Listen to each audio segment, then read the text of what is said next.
welcome to the stream. So,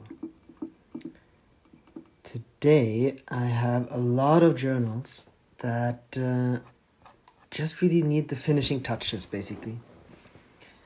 So I'm just going to dive right in. I'm going to wait a little bit for people to join to explain properly what we're going to do today. Always have the light. There we are.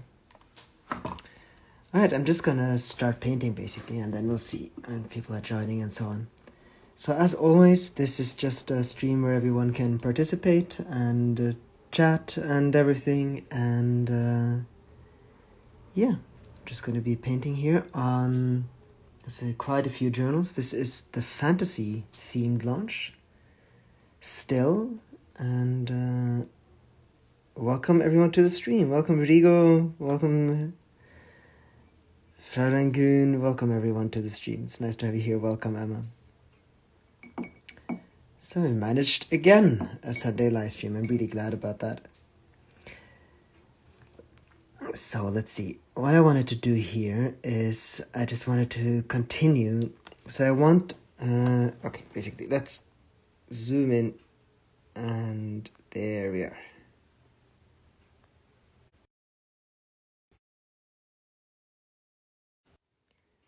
And there, I think you can see it better. Yes, you did. Welcome to the stream. Welcome, everyone. Thank you. So this is, as I said, the fantasy theme. And I tried out a little bit, a few new things here. So what I want is for that kind of light, I want that to be stronger, and I want that here as well. So let's get the background first.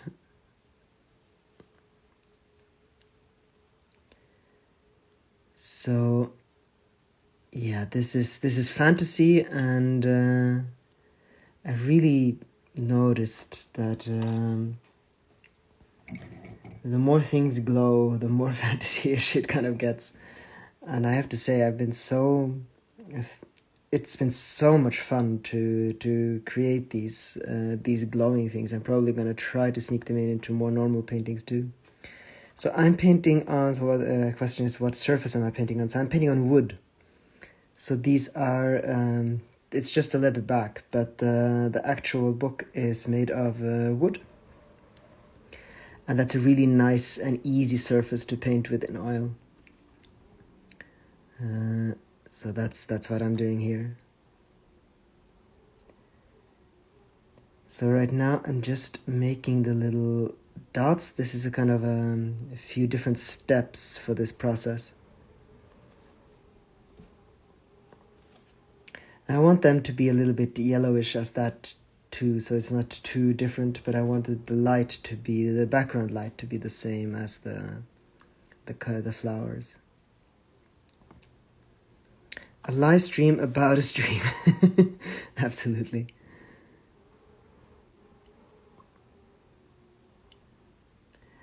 So yeah, I have a lot of books here, and I've been trying to figure out which one I wanted to start with.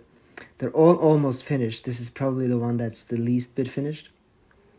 But they're all going to be finished up in the next day or two. Which is kind of fun, because I mean it's often the finishing touches that are kind of the most interesting to follow along with, if you can't follow the entire thing. And with this one, I had no idea really what to do without repeating myself, with just a kind of a nice little stream and some birch trees, and then I just decided to go whole hog and just add as much fantasy things as I can. And that's kind of how I started adding flowers, and then started to make it all glow, and hopefully it'll all look kind of well integrated eventually. It looks a bit messy right now, but I think that's going to look better as we go along. And I mean, it can make it look even more extreme, so it can glow even more and so on, but I think everything can kind of look a little bit more integrated. And then, well, I did want them to be yellow too, but I'm a bit not sure anymore. The clouds coming down from the summits are nice. Oh, right. Yeah, I kind of just crammed everything full with all kinds of different things here. Glad you like that, though. think the most interesting one might be the next one. I just wanted to really try to make these flowers shine. Let's see if we can make that happen. So what I'm kind of imagining is that basically the seeds are kind of glowing. This would be a little bit yellow, orangey or something.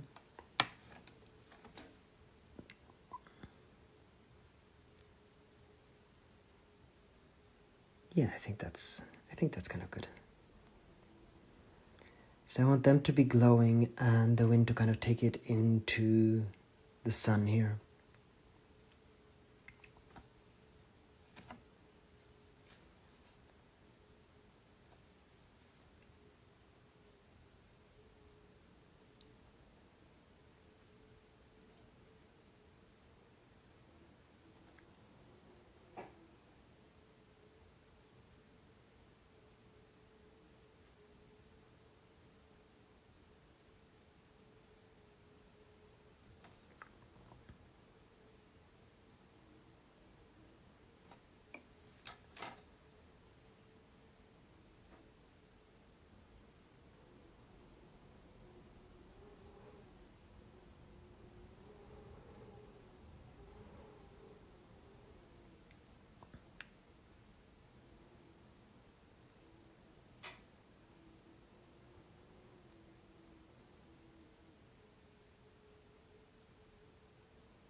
It's really taken me over a month or so to really try to properly create fantasy landscapes.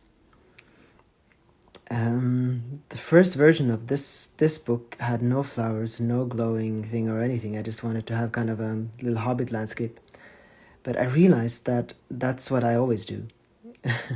It didn't look anything different than anything I always do. And what the kind of goal is from now on is to always have a theme. So every 2 months I will start with a new theme, which means that the fantasy theme now, when we have the launch in 3 weeks time, that's going to be it for fantasy theme for a long time. And so I really have this chance to truly try to make something a little bit more spectacular. And so I've decided that, okay, since that's what we're doing here, I'm really excited to show you the book that I painted on last time as well. In fact, I would just go through all of the different books. What I actually can do, I can do that, and then we can continue on this one. So I'll just go through it. So it's this one, this.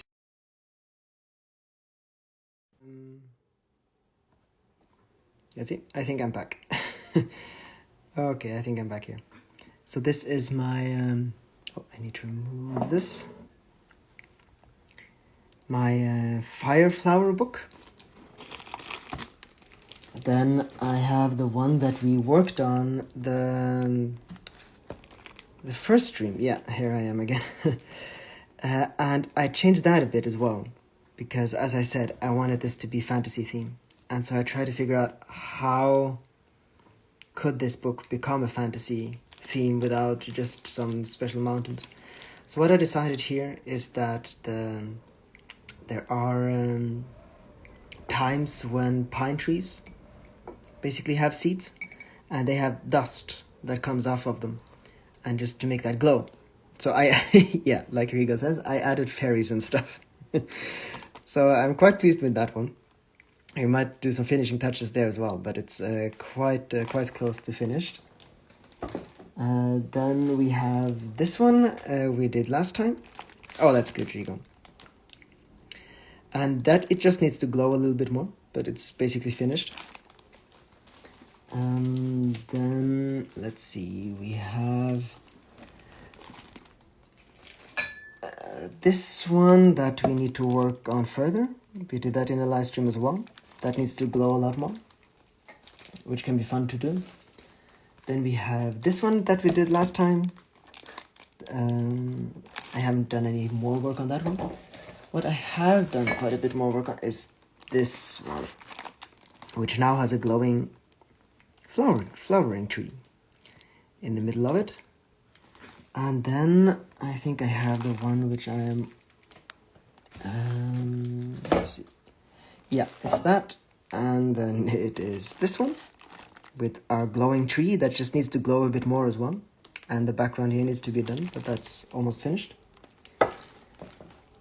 Then, of course, I have the candle glasses, but we're not going to do anything on those in this stream. And then the last one is this one, which had kind of the red background and everything. It just needed a fantasy theme. And so I decided to add some glowing flowers. I'm not sure what exactly that, what more I can do there. I can probably make the leaves a little bit better and so on. But otherwise, that's probably finished as well. So which one we are going to continue on now, I'm not entirely sure. Hi Insta, welcome to the stream. I am presenting all of the different books that I'm working on at the moment and trying to decide which one we should be we should continue working on. But I'm going to finish up and continue this one that I started the stream with. But now I think you have an overview, and if there's any of the books especially that you would like me to work on, we can do that. Let's see here, I just have to, I think I have to clean this a little bit. Sorry about that. There we are. So now you have an overview over all the different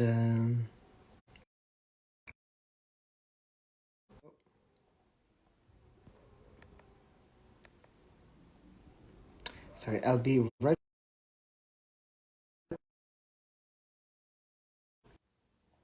I had to turn on my music again. So where were we? Yeah, we were about to make things glow a little bit more here.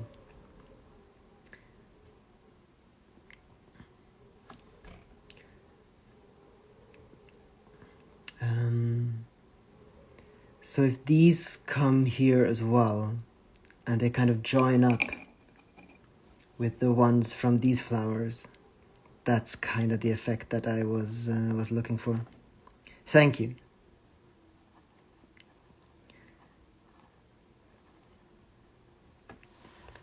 And the roses do need to shine much more. I just painted the background for those. So what we can do, we can paint a brighter red.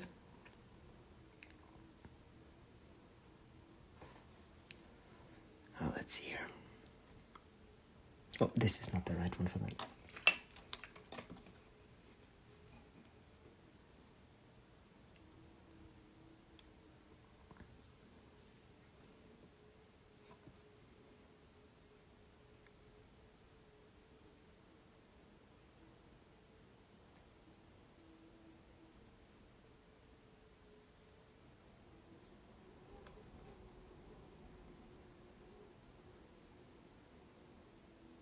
Let's get the edges here, the purple color. Can I, per early live stream tradition, ask a life philosophy question? Absolutely, let's get into it. Very good, Emma. Start us off. I'm going to take a little sip of my tea and get ready for the question.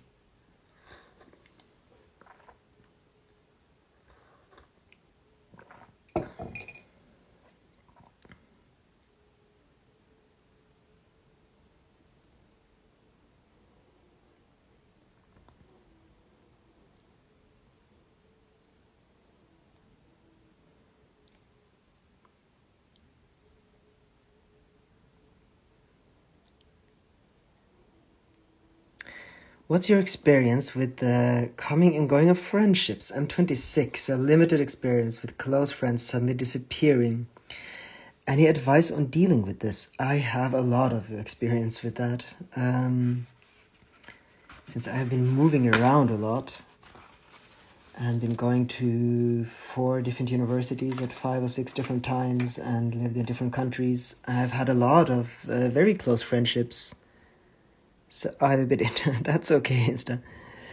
I have had a lot of close friendships that, especially since I moved from, for instance, from Australia to Germany and so on, when you can't take the friendships really with you, and I'm not very good at staying in touch over internet and so on. Hi Lynn, welcome to the stream.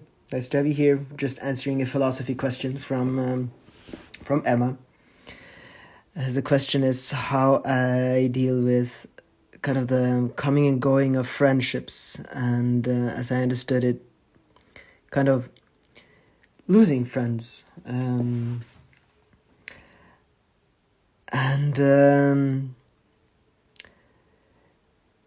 well, it's I think it has a lot to do with kind of a personality. Some people kind of keep their friends or try to. I've even kind of gotten rid of Facebook and so on, so I don't really keep that much in touch, or really much in touch at all. But it's been a very long road. I've tried to keep in touch in the beginning, much more than I've done eventually. Even with my oldest friends, does anybody know if I can switch the comments off and on? Would love to see the full screen. Oh, just drag them down. You'll see the full painting. So if you drag it down, you can get the comments to go away with your finger just on the comments. And I've kind of grown to think that these bonds are something that are there when you are close, and then they can kind of hibernate in a way, and then suddenly you meet people again and you can get back into kind of that old friendship. Often I've gone from one group to completely new life, basically. And it's probably going to seem kind of cold-hearted when I've just started up again. Although most of the time just two people next to you on the longer journey. Well, it does feel a little bit like that for me as well. That it's friends and these connections I've made, they are worth a lot. And they are worth a lot, the memories that I'm taking with me. But I don't need to try to hold on to it. I know I've often tried to, at least in the beginning, I tried to kind of hold on to it because I thought it would be such a shame to kind of lose contact.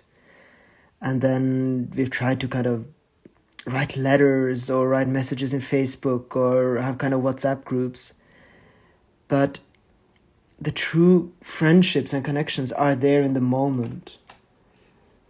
Some are probably there that you can keep in contact with wherever you are in the world, but most, for me at least, are there in person, and then I can treasure them without trying to keep that which just isn't anymore, and then let go and open up for something new.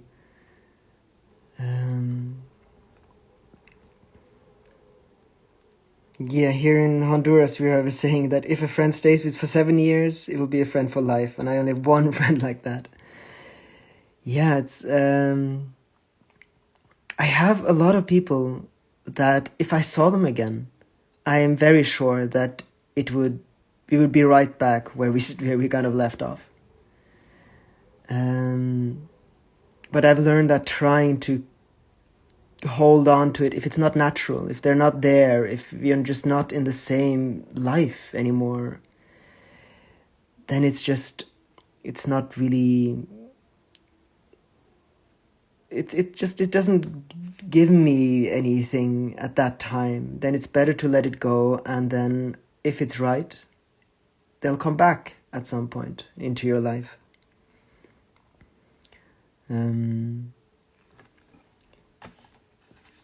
It can be so stressful to try to balance lots and lots and lots of people in your life, and you often what I've noticed is there's just a lot of guilt involved.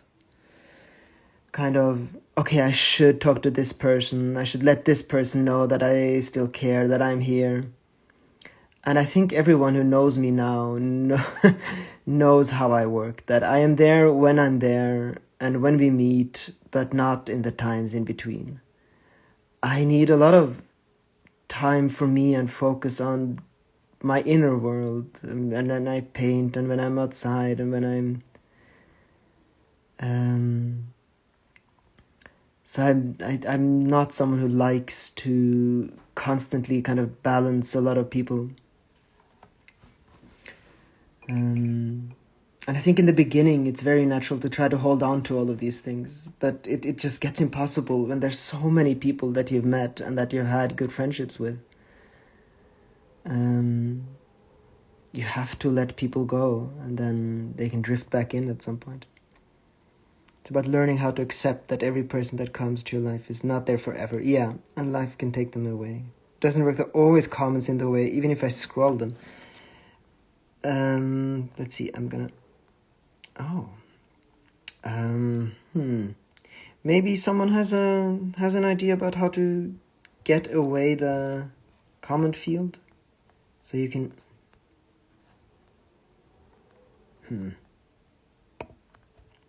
I am sure there is a way. So if anyone has a wonderful idea about how you can get away the comments,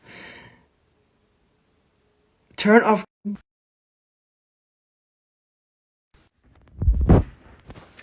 Okay. I still live. My phone just overheated and I had to put it in the snow. It seems that I might...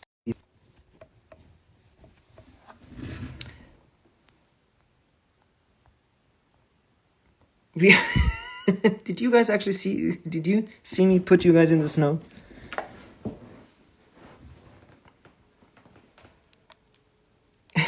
I'm sorry about that. It just said emergency. iPhone is going to overheat. And I just had to run outside and put it in the snow.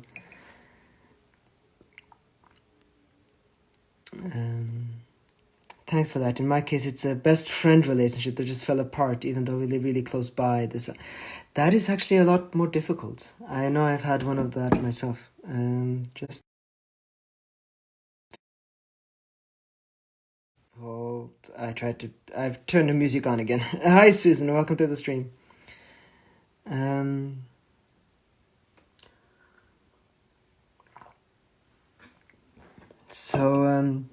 If a friend is really close by and then you lose them, that is a much more difficult thing, I think. And much more difficult. I think that is that's something I don't have that much experience with. I've usually kind of left everyone in a different country, but I know that from my childhood I had that when I lost a friend. Yet we still lived close, and that's much more painful, I think. Welcome, Nat, to the stream. I said you could stop by. We've already had a bit of drama here, but now I think hopefully this works again.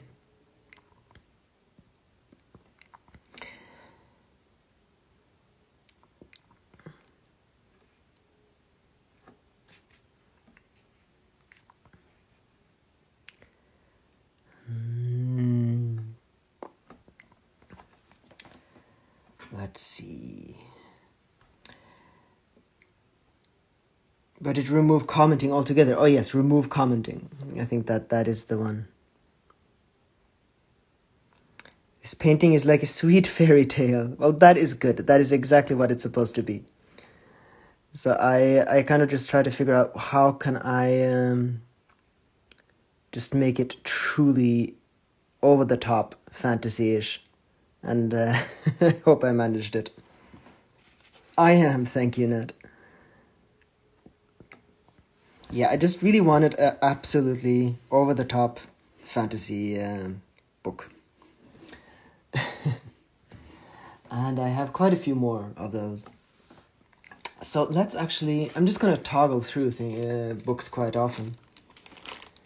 And let's go into this one that we painted on in the live stream before the last live stream. And I think now I have learned that I can go much, much further than I did here. So what I thought we might want to do is to, well, just do exactly that. So we're just going to go a lot. Do you think about painting some people on your fairy tale paintings? No, I don't paint any people or animals in my paintings, and that is not a rule I'm going to break. I want the focus on the nature, but yeah, so no. Also, I started searching for a log cabin to live in Norway, even though I don't live in Norway in order to have the money. Absolutely, that's wonderful, Rigo. Have you looked at Finn? That's the best place to look for that. Okay, so we have... So what we could do, we could either decide that they come from the flowers, as I've done so far, but maybe we'll just have some... Let's see... Maybe just some streams. So what I want is... I'm just gonna do something like this. I think we can have it a much, much more fairy tale-y than what I've done here so far. Just a lot more mystical, basically.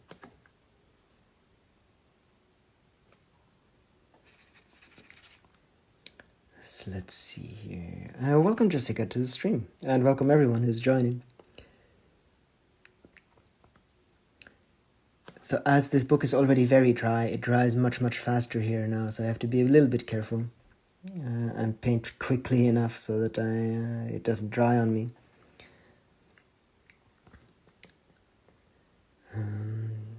Yes, you've already looked at Finn. Very good. They're in the forest. Thank you. Let's see here. And let's hope that this doesn't overheat again, the phone. But it's okay now. It's very practical with snow outside.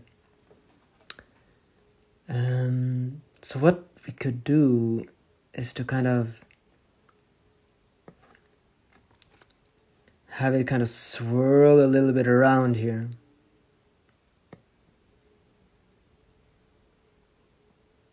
And then just have them kind of congregate here.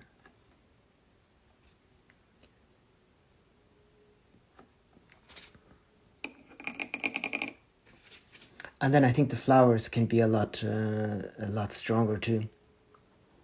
So when I started this, I was still kind of in the beginning phases of the fantasy painting, and still a bit of a scaredy cat there. But now I think we can just do this a lot more.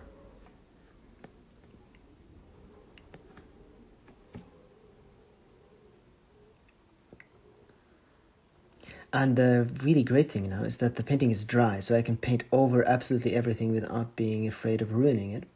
It's almost dry. It's not completely dry, but it's dry enough. I remember correctly, Joachim has only painted a person in his paintings. It was a silhouette of Lena. Yes, this is true. Lena appears in one painting of mine, and there it's the silhouette. That is very good, Rigo. You are very well informed.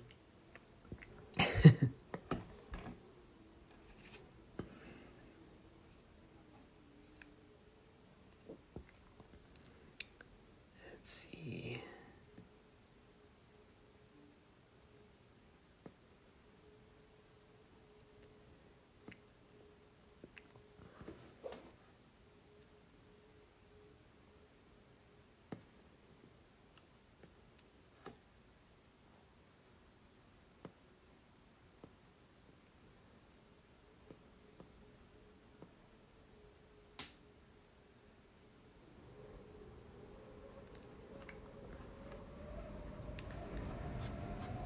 Oh my god, there's really a kind of a little storm outside now.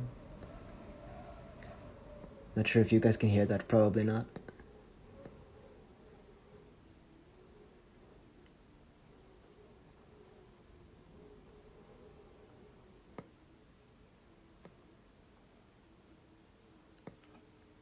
I've been a fan of Lena's channel for a while, and it always makes you forget everything and just appreciate the videos and nature of Norway she shows us. Oh, that's wonderful.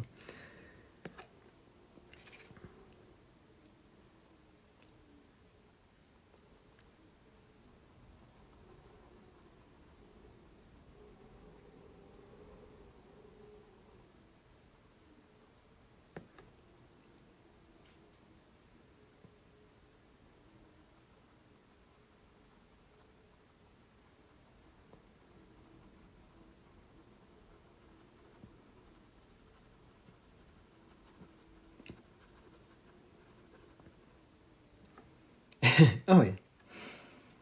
I do hear the wind. It actually likes it. Yeah, it does give it a cozy vibe. That's true.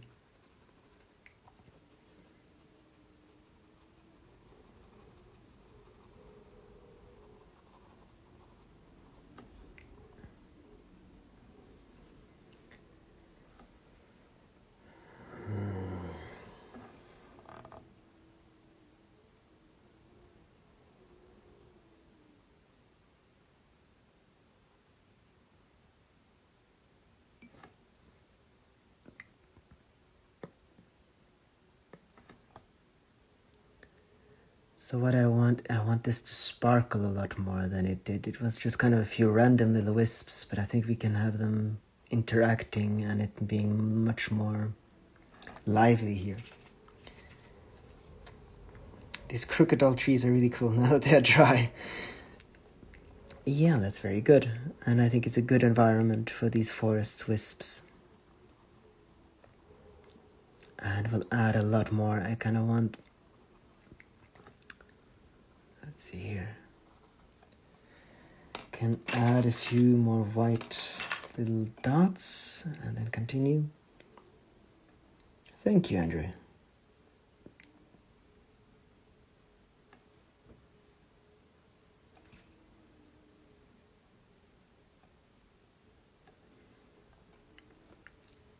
Like one of the cold old Disney movies of The Night Without a Head always scared me as a child. I haven't seen that one. Like the feel of the spooky forest. Yeah, that kind of is kind of a staple of these things, isn't it?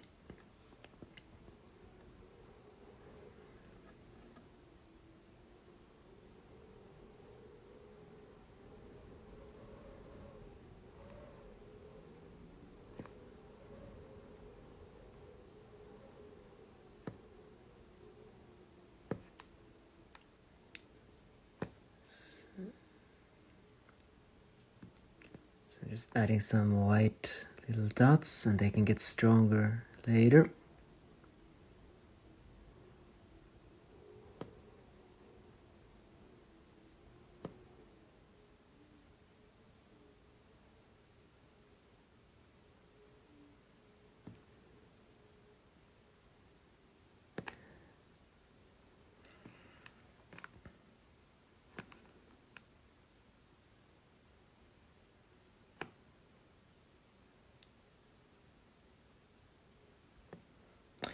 You know that you have nailed the feeling of a painting when it translates the viewer into the atmosphere.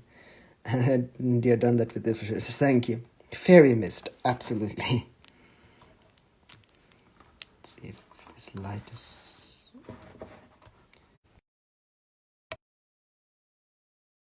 I'm not entirely sure what you are seeing, but I'm hoping it's alright.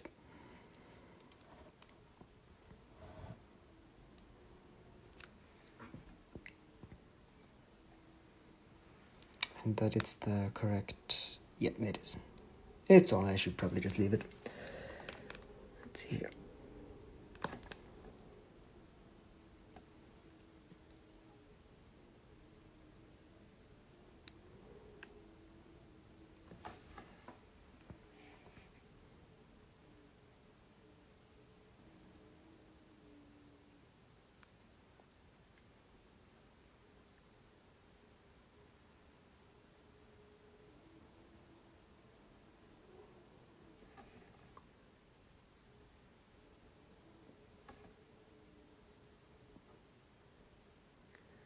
That we can have the trees glow a little bit from the mist and so on.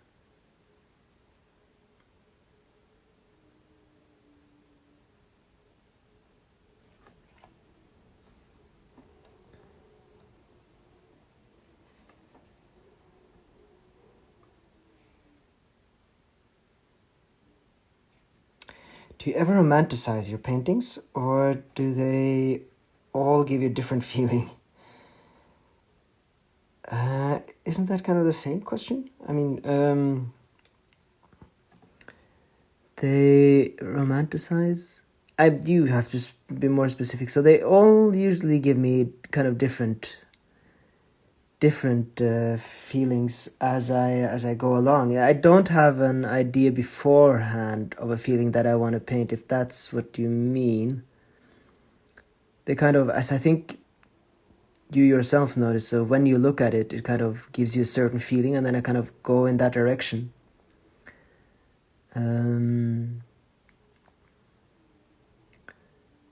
And then perhaps I want to have more of it, or something like that. I'm sorry, I don't know how to ask the question, but you answered. Okay, very good.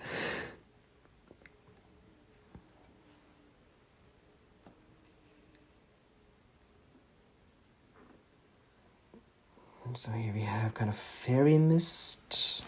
Let's see, I think the light should perhaps be a little bit further away so that it's not as... Maybe it's clearer now, or is it actually worse? So what I didn't like too much is that it's a bit too light, actually.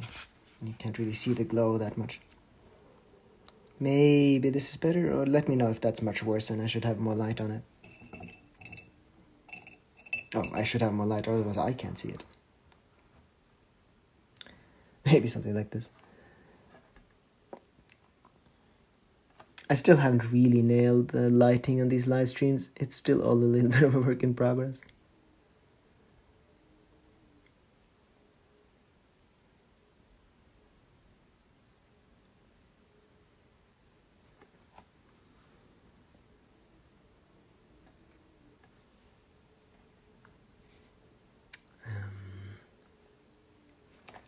And we should probably have some bigger lights. Let's see, some kind of one up here, maybe a few.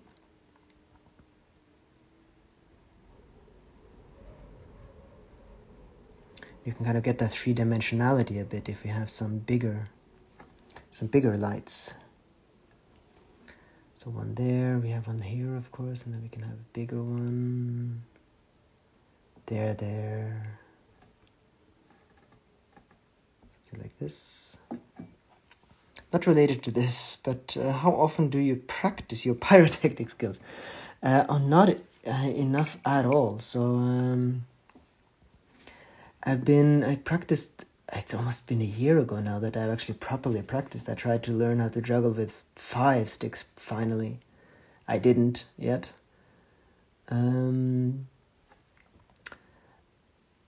It goes kind of off and on, but I haven't practiced in a long time now. So not that often. It's more just all based on what I learned a long time ago when I was a child.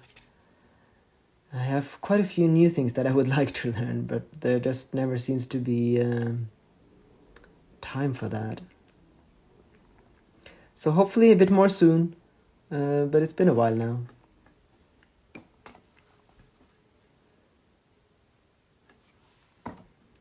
So it's more of a hobby from my childhood that I still know how to do, and I can kind of take out. Should give yourself a try that. Yeah, I should absolutely. I mean, it is a lot of fun, and I have to do more of it. I have a few things that I would like to have. There are devil sticks, kind of a stick with fire in both ends, and so on. There are lots of fun things that I would like. But all my time is kind of consumed by painting at the moment. But it would probably do me good to do a little bit more fire things. So I don't practice fire breathing at all, though. If I do it for like New Year's, based upon that which I already know, but it's so unhealthy that that's not something I practice anymore. I just do what I already know how to do, and then very, very rarely. So I'm not gonna practice that anymore. But of course, fire juggling, and then finally juggling with 5, and so on. And lots and tricks. I love learning new tricks. But yeah, it's a long time ago, and I need to pick it up again. It's a bit difficult in the winter. Of course, I can't do any pyrotechnics inside, and when it's really, really cold, and even if it's just a little bit cold, it's unpleasant to juggle because your hands get incredibly cold. So it's more something for the summer or the autumn. Yes, exactly. You do have to drink gas, which isn't very good.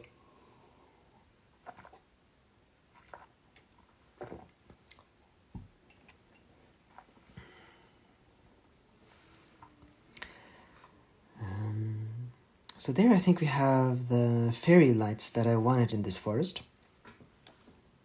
I am considering just jumping right ahead to the next one. I'm trying to think which one I wanted to continue painting on. But what we could do first, of course, is... Let's see here. I'm not sure if the light is... My husband watching Harry Potter since a week in solidarity with you and fantasy. Very good. I'm just restarted my Harry Potter binging to continue my fantasy work. I'm very pleased to have your husband along with me for that. Though in my case, he's doing origami. That sounds wonderful, Rigo. That's probably a bit healthier. Although paper cuts are, of course, always a hazard.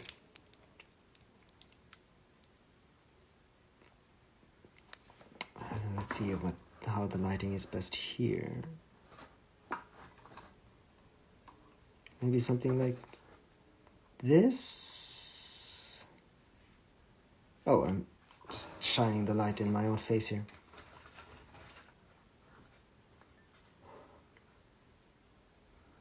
You can have it. It's not easy to light this. So what I wanted to do here is I wanted to light up. First, I wanted to continue the trees, and I wanted to get some of that red color. I actually do have to put some more light on it. Some of this light into the trees.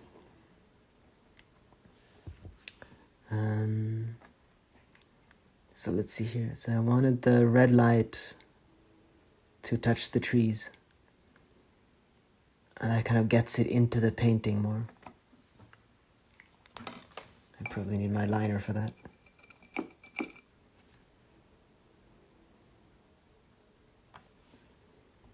And I need to do more work on the branches. So here you can see it goes from here and then it goes behind the tree. So you just have to keep in mind where the light is coming from. Thank you, Rigo. Yes, I did kind of consider them being fireflies or something, but now that I've gotten onto the idea that the flowers are releasing these glowing seeds, I painted my own little invention of fire flowers, I'm calling them. Oh yeah, and then we have a moon, and that's going to look better. This is all much blacker once it's been varnished, so it's going to look better than this. But I'm glad that you like it. Thank you, Bethany.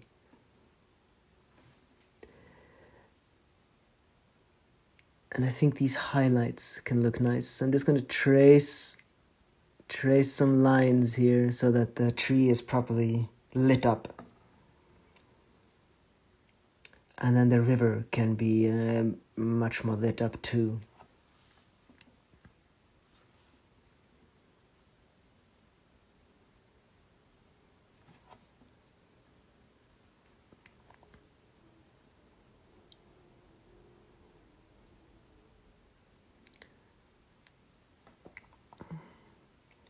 Never heard of that anime. Oh, suddenly a lot of things were written here. It reminds me of an anime, and I don't know that one either. Thank you, Lynn. Such a beautiful feeling, the fire-like flies in the dark forest. And now they're actually, I think, I'm kind of considering them being, seeds being released in the wind and glowing. I did consider them being fireflies, but I think now they are actually seeds. Glowing seeds that have been picked up in the wind. But I mean, it doesn't. I mean, if you think they're fireflies, then they're fireflies too. That's absolutely allowed.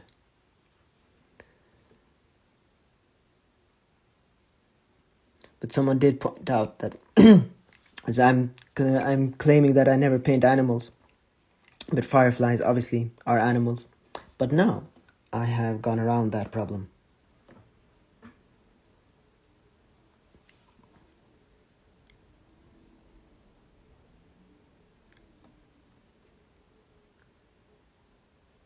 So what I want is that the light of these seeds to just really touch, oh, to really touch the landscape.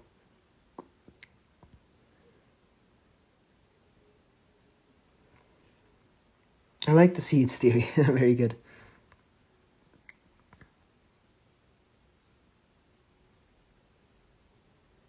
Yes, I've done that in quite a few paintings now. It started with the candle glasses and they kind of migrated over to the books.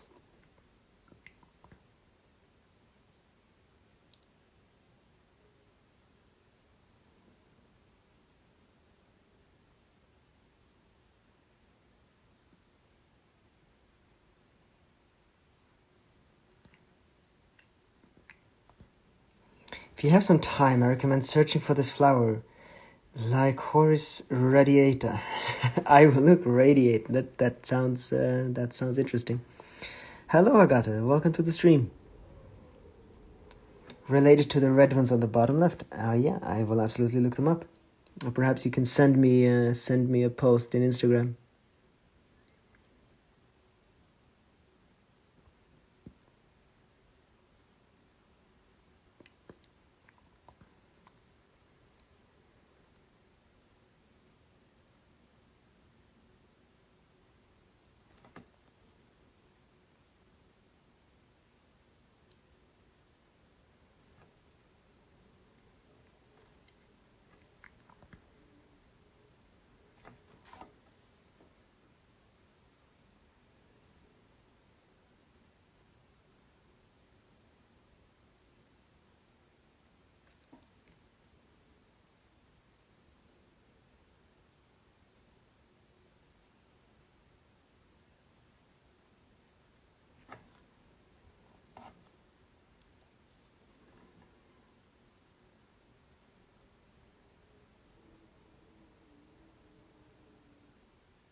It needs to be a bit... Make sure that all the branches here make sense. Oops.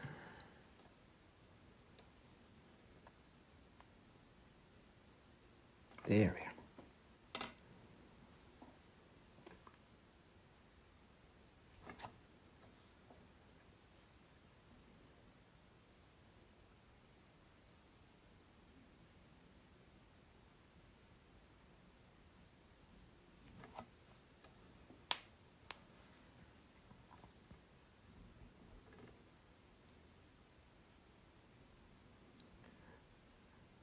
I always find that the more the light hits different things, the more it looks like it glows.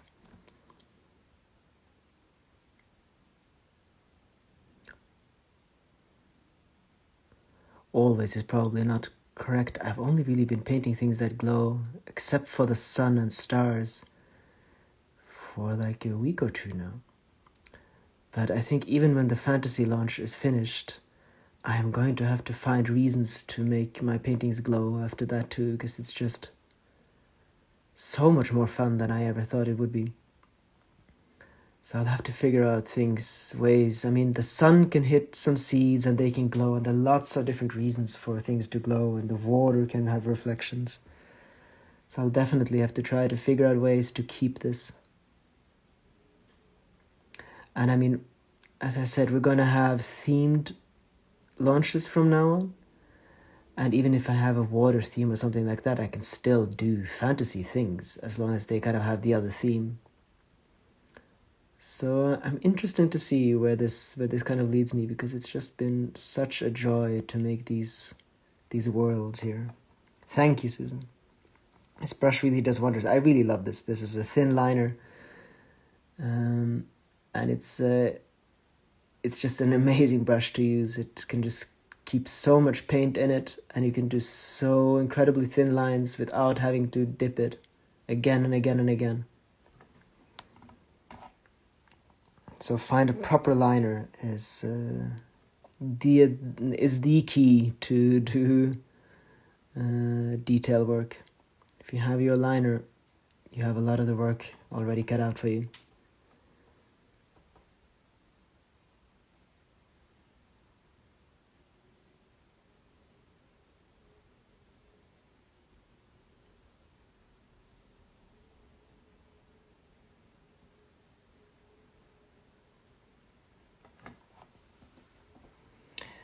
I love it too, to make your own worlds where everything is possible, absolutely.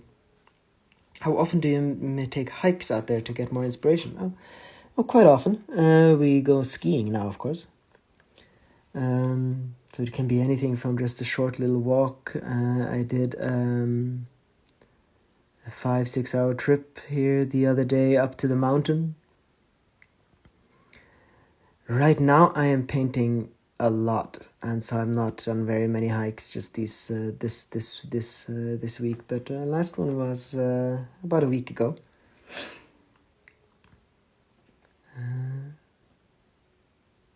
And I would like to go on longer hikes, but I have to train myself up again. We do have plans to kind of go from cabin to cabin. There are cabins here where that are just there by the state. They kind of put them up, and you can hike there and you can use them for free. And that'd be fun to just go from cabin to cabin as well. So there are plans to do more of that. I imagine that the snow must feel amazing in the skin. Here we never get snow, and I've never seen snow either, but I imagine it'd be fun to ski. It is wonderful. You've never seen. Oh, you must. But then, of course, you have a wonderful experience in front of you, which I'm almost jealous of. I'm kind of jealous about. Always having known snow, I can't remember the first time I saw it, and you still have that experience in front of you. Oh, that is definitely something to look forward to. Snow is amazing.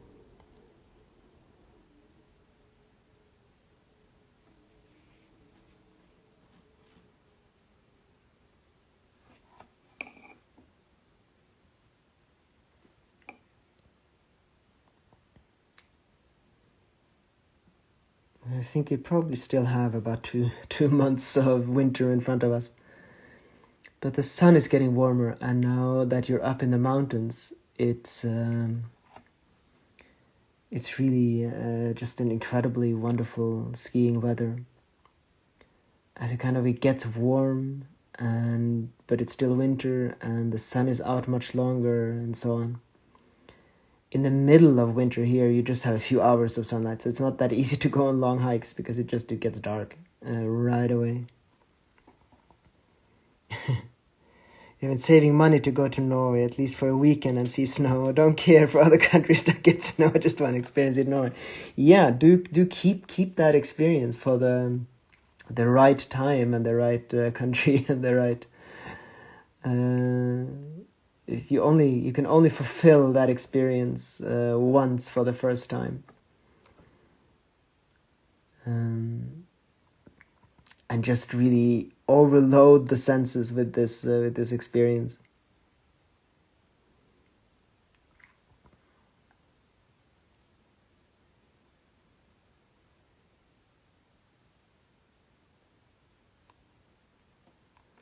Is that the moon? It looks like it is appearing in front. Yes, this is the moon here. So it's going to be darker behind and so on. It all looks a bit light here.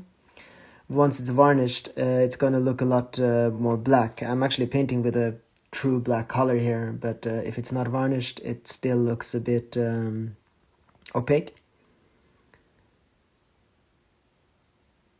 But the contrast will become much stronger.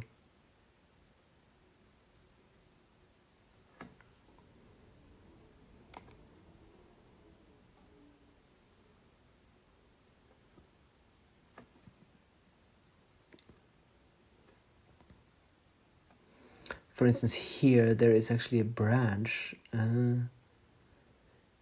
That's the only annoying thing with painting with black. It kind of goes a bit, the color goes away a bit when it dries, and then it only comes back again once you varnish it.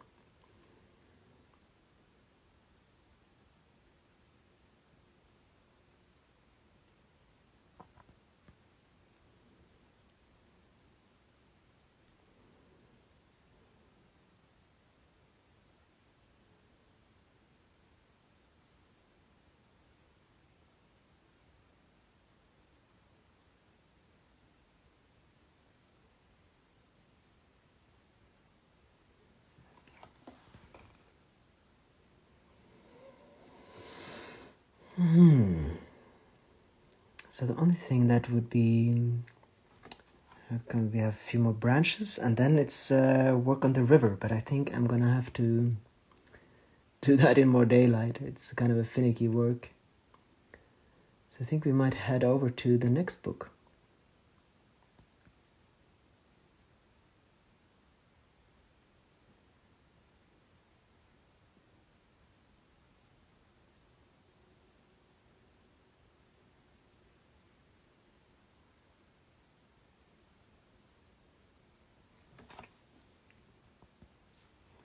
Welcome to the stream, Andreas. Well, nice to have you here. How do you know when to stop? That is a good question. So the first thing I do is, well, obviously just colors and so on. But now, for instance, I decide where everything kind of has to be and all the trees and so on, and that's kind of the stage when I kind of create the painting. So at this stage, everything is where it's supposed to be. And now I just need to get everything to the same level of detail. So for instance, in the river, I know that there should be more detail compared to, for instance, the flowers, which are almost done. And I can see here, the trees aren't quite finished. If you, for instance, see here, there aren't branches at the end.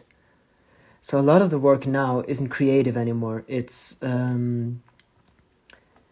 looking at what isn't finished. So all of these branches have all of these trees have a set number kind of branches on every tip.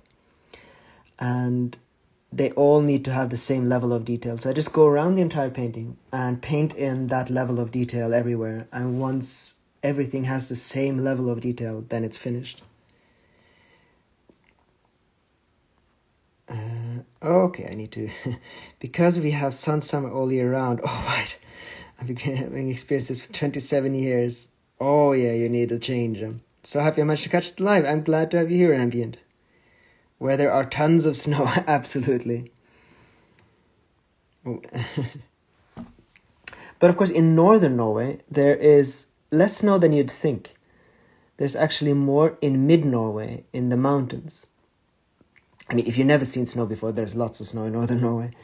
But near the coast, there will be less snow than you'd think. The coasts of Norway are much, much warmer than you would imagine for their latitude because of the Gulf Stream. So close to the shore, close to the fjords and so on, you have much, much warmer weather. And you actually need to get a little bit into the mountains to have the truly huge amounts of snow and cold temperatures. Thank you, Canberra.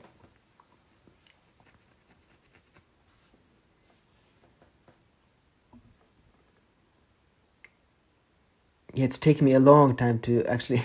It took me years to finish my first painting because I had actually exactly that problem that I had no idea how to finish them. But especially now that I live off of painting, I've kind of learned the different stages that are required to know that it's finished. Getting insight from a local. Thank you much for clearing up my ignorance there. That's why I... Oh, please. We have been traveling so much around Norway now. Of course, I did grow up here, but just growing up in a country doesn't really mean you know it. But now that we've been traveling so much here, and especially in mid-Norway and in northern Norway and in eastern Norway, we know these areas incredibly well. So, and I think I've lived everywhere except for Western Norway now. And there you have a lot of rain and not that much snow. So please, just ask anything at all.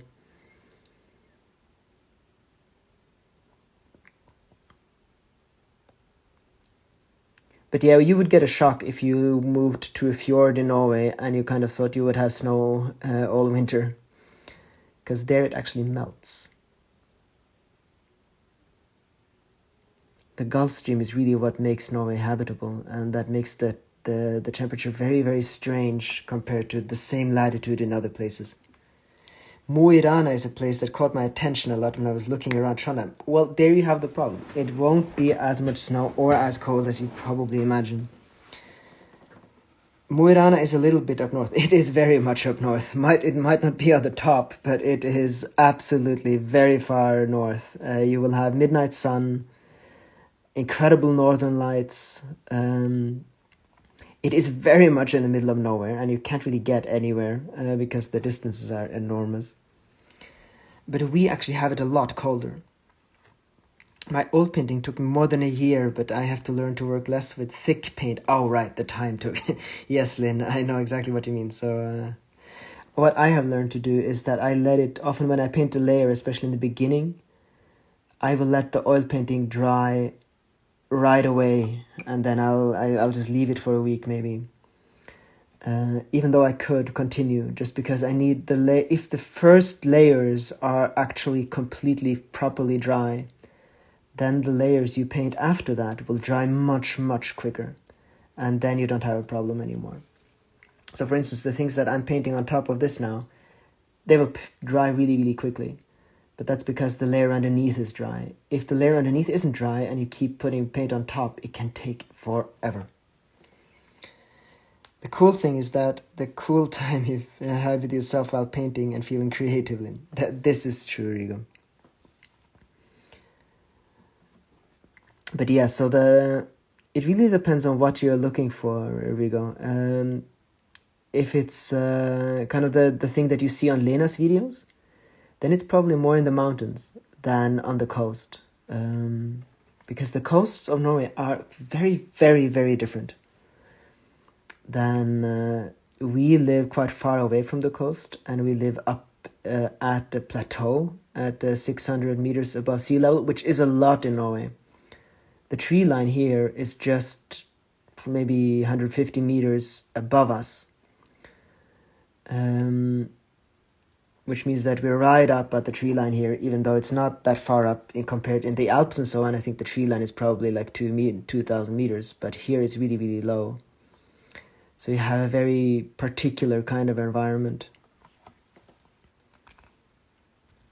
We'll note this Word document. I am recording this. Very good, Rigo. During my short break, I tried to recreate one of your paintings. I completed in 2 days, hence it's very old. Or you have to send that or post it or send me a link or something. I would love to see that. That is good advice. I am very beginner with oils, but loved it. And yes, time enjoyed creating myself. It's so much fun. That is wonderful. Yeah, just had a couple that started our course today, which is so much fun. Because I don't think they've painted with oils before, and he sent me in the forum, sent me a photo of kind of all the preparations, and just knowing that someone is kind of now following along, painting with oils together with me, it's just a lot of fun.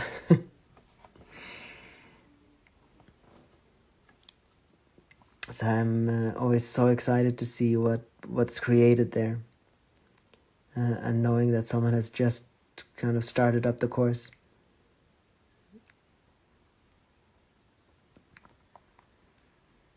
And I know the first times I started to paint, it's such a journey.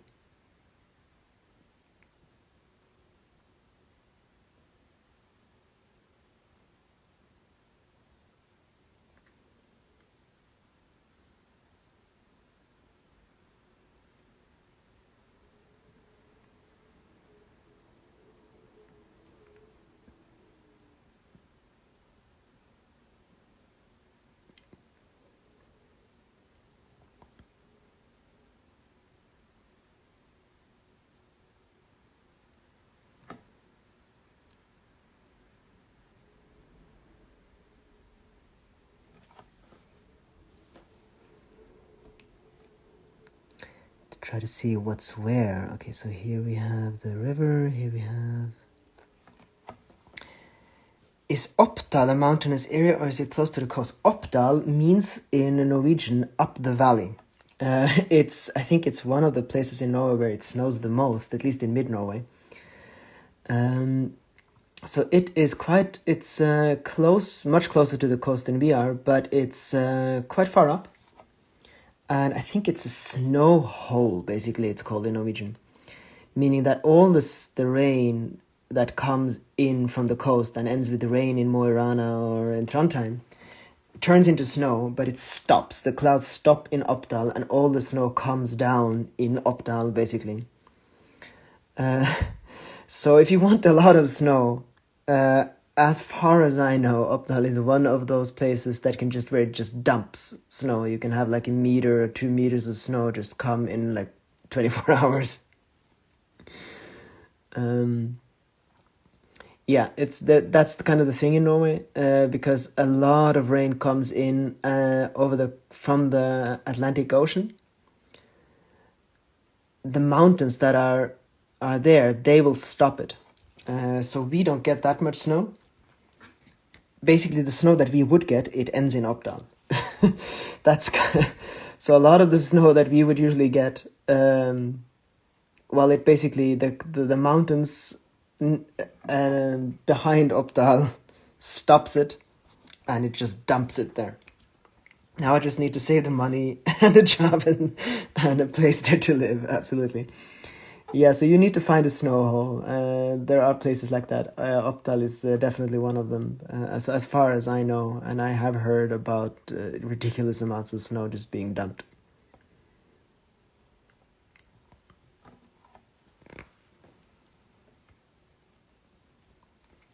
Okay, I think we have this book. Let us see. So I did want to continue on this one. So I'm not entirely... there we are. Not entirely sure how to continue this. So if you can get this a little bit closer. And it's kind of a glowing tree with flowers.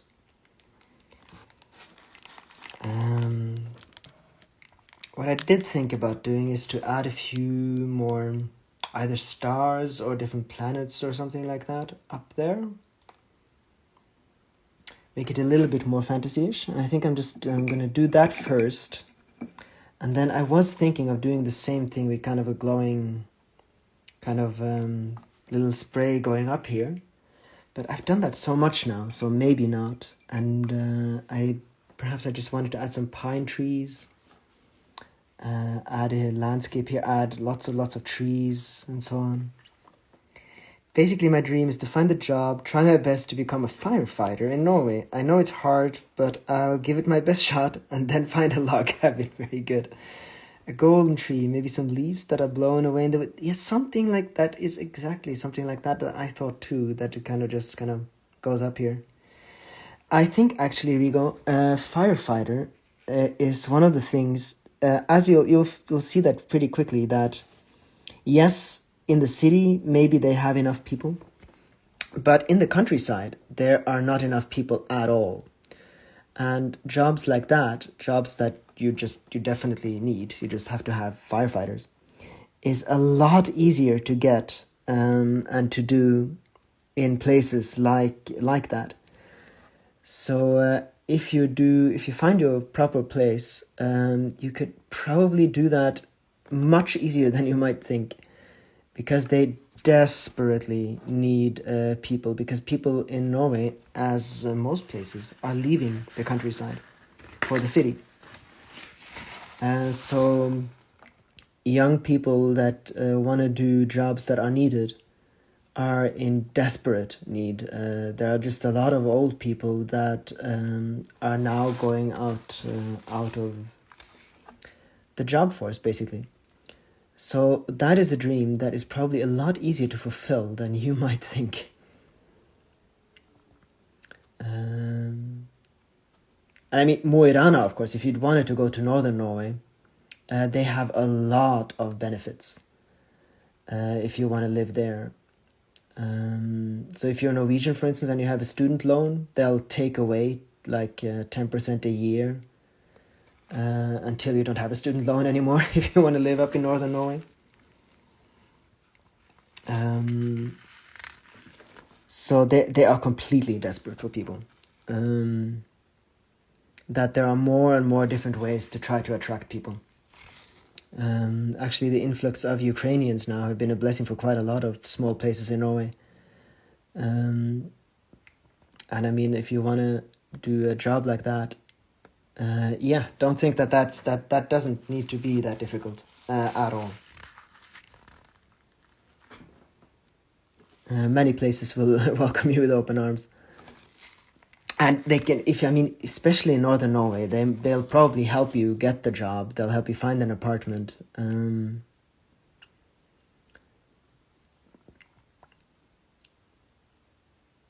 So as long as you can go a little bit around and kind of place shop, basically get in contact with the commune. The commune just basically means the municipality. Go onto their website. Get to know the people, maybe even call them. They're often so small that I've talked to the mayor in several of these towns and where we live here too, and just called them and then gotten an appointment with the mayor the next day, because often there are like 2,000 people that live in the entire municipality. So the people from the municipality aren't very busy, and you can easily get in contact with them. I was up late yesterday, or early today, should I say, searching for this, and I found Norges brandskole. I've been reading all the information that I need. Oh, very good. Yeah, and I'm sure that one thing they don't have enough of in the countryside in Norway are firefighters. Oh, very good, Ruben.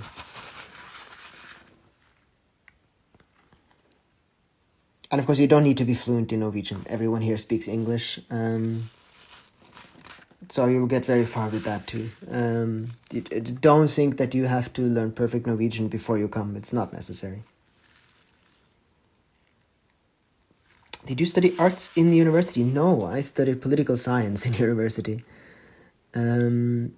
But it's kind of right to say that I studied arts in university. So on paper, I did political science.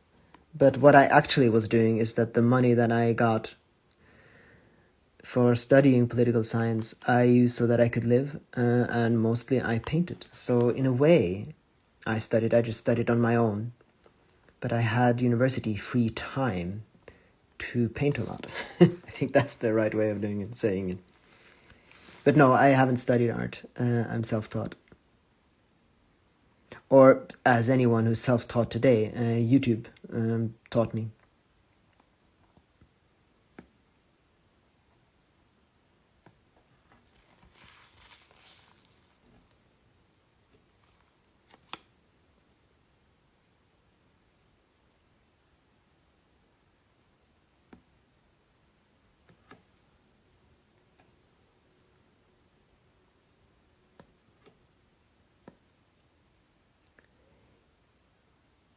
Yeah, I just like this idea way too much. These are either leaves or seeds or something like that. I'm just gonna make them fly off into the world here. Seems like your heart knows the direction, so there probably will be a path. Absolutely, I agree with Lavinia. Good luck with that. Sounds like a beautiful idea. YouTube is better than university anyway. Absolutely. Just the university is a very good place to live and meet people, and then you can learn on your own. I would absolutely recommend the university experience, but not in order to get a job. That is something that can be done apart. I do know that I need to be physically fit to be a firefighter. Luckily, I've been practicing Taekwondo since 2006. I'm sure if you're motivated, and you seem very motivated, there'll be a path. There'll be setbacks on the way, I'm sure, but if you know what you want, I am sure you'll manage.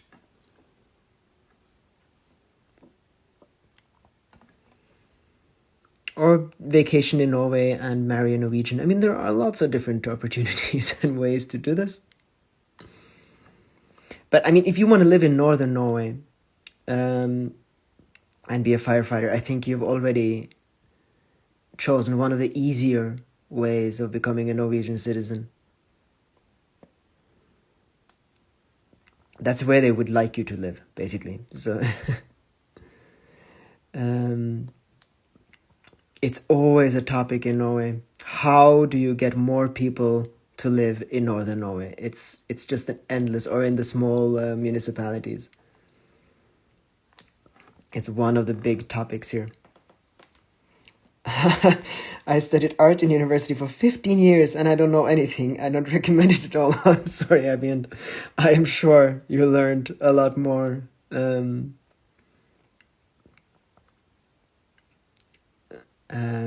of course, there are things that you can learn in university.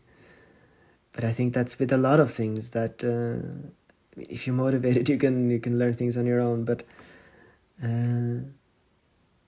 yeah, I know that the art education can be troubling in some schools. I mean, there are probably really good things to learn, but often nowadays you don't necessarily learn skills, which can be a little bit of a problem.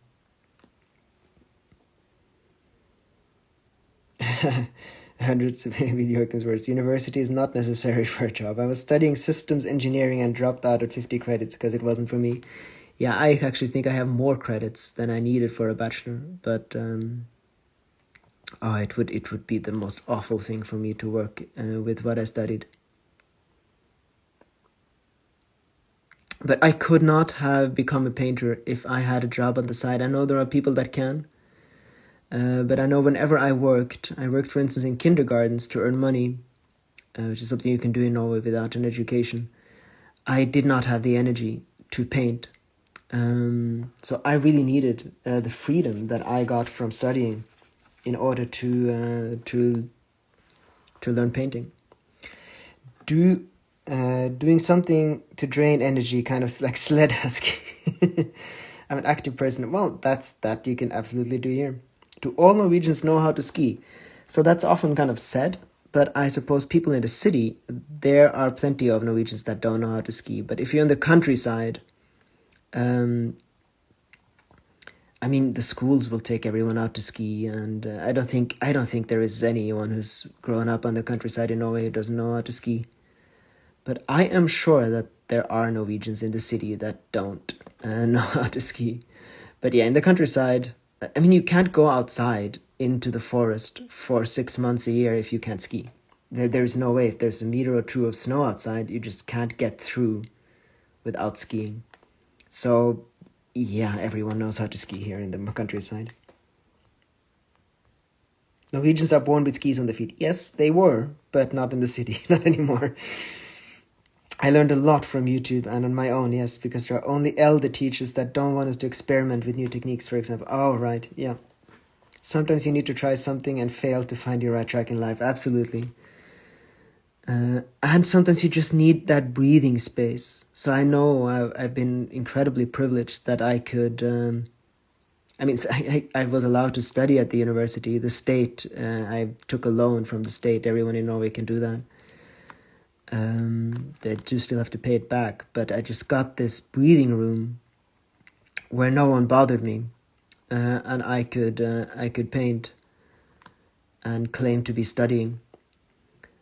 I kind of wish I knew that I was doing that because I kept kind of telling myself that I was actually studying to get a job. It would have been a bit easier to realize that I was actually studying in order to just paint.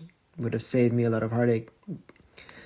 But that's the way that I was able to do this. Basically, I had 10 years of education in painting before I started to live off of it.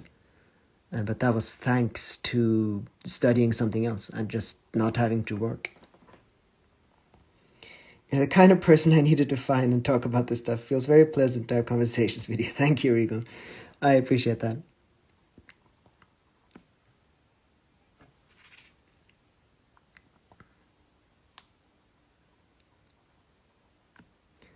And yeah, what you could probably be doing too is that you can find the municipality where you want to live and then do a vacation there and see, perhaps you can talk with the municipality about how you do this. Because obviously Lena, for instance, is from the European Union, and so you just need a job and then you can just stay. But from Honduras, of course, there are completely different ways of doing it. And I don't know how you go about it. But I am sure if there is a small municipality that desperately needs a firefighter, they might be able to help you with that. And especially in person, something like that is easier. And then get in contact with them. In Norway, it's a very, very small country. I mean, Honduras is probably not that many more people. And in countries like these, it's just so much is done over connections. And through knowing people. So that's an incredible benefit. Are you planning to do a second painting course this year? Oh, absolutely. So we have several painting courses planned. We do need a new camera before we do the next course. We want the quality to be better. And Lena wants a new camera, so we're waiting for that. But hopefully, in the not too distant future, we will do the next painting course, which will then be building on this painting course. So the painting course that's out there now is basically an introductory course into this way of painting. And then the other painting courses that we are planning to do will be building upon that course and go into specifics. So it will be cheaper. And it will basically go into different themes and explore them. So mountains and kind of spring and so on. So we have planned lots and lots of courses with different themes that then build upon the introductory course. I have to bit harder, I will but that's just a stepping stone. It gives you more motivation. Very good, Rigo. I am sure that you will manage. Actually, in Honduras, we are 9 million people. Even though we're a small country, people here reproduce like rabbits. Well, 9 million is still, I think that's the size of Sweden, thereabouts. And I think Honduras geographically is actually quite a lot smaller. So there's just, it's a bit denser. Welcome to the stream, Avin. Wonderful, Astro. Yeah, I'm really looking forward to doing that course as well. So I'm very interested to see how that goes and so on. And of course, we're waiting a little bit so that people can do the current course and kind of get a little bit through it. We can get some experience as what works. People are quite active in the chat, in the forum that we have, and it takes quite a bit of time from them having bought the course to finishing the first paintings and so on. So we're just going to give it all a little bit of more time and collect some experiences, and then the next course will be begun. I will be a computer science graduate in 2 months. I would really love to move to Norway. Do you have any job suggestions for me? Computer science. Job suggestions in computer science. I'm not entirely sure what computer science is. What do you do as a computer scientist? I need to know a little bit more. We are very in the middle of Central America. People from the US come here to visit Bay Islands because it's paradise, as they call it, to go snorkeling. All right. So computer science. I'll need to know a little bit more about your skills, if I can say anything at all. Finn.no and linked will work for you. Absolutely. Do go into Finn and see what kind of things there are. I mean, computer science, if it's what I think it is, it's in great demand. But let me know a little bit more. And of course, it very much depends on where you want to live. If you want to live in the city or if you want to live in a municipality. Because the job market is completely different in a municipality, in a small municipality out in the countryside than it is in the city. In the city, it's more the one that you know. In the municipality, all those normal rules just go out the window. computer science jobs are abundant. Oh, Rigo probably knows. Computer program. Oh, computer program you could probably even do from home. There are lots and lots of computer programming jobs in Norway. I know a friend of mine did a kind of a summer university, not a university, a summer course in computer programming and got a job right away. So, I mean, if you're a computer programmer, you can get a job anywhere in Norway without too much trouble, I'm sure. How can I remove dried paint from the palette? Oh god, that is not that easy. So get some white spirit, some kind of some spirit, either kind of turpentine or something. But if it's really, really dried, I mean, if the paint is completely dried, I would suggest you get a new palette, Susan, rather than trying to remove it. Or actually, if it is completely dried, you can just put paint on top of it. You don't really need to remove it. Some painters have the same palette for years and years and years. But I think kind of, paint remover, some white spirits or something like that, and get a cloth and really, really scrub, and you'll probably get it out. Have you picked the new camera? There are so many options. Yes, so Lena knows the camera. I don't remember the name. I mean, she did an Instagram story about it. But she knows basically the camera that she wants. It's one of the professional cameras. It's a Sony, I think. T5. I don't know. I don't know that world very well. Where is your favorite hike in Norway? So my favorite hike is basically around the corner here now. I love this area. Oh, very good, Susan. I hope that helped. It wasn't too helpful of me, but it's not an easy proposition.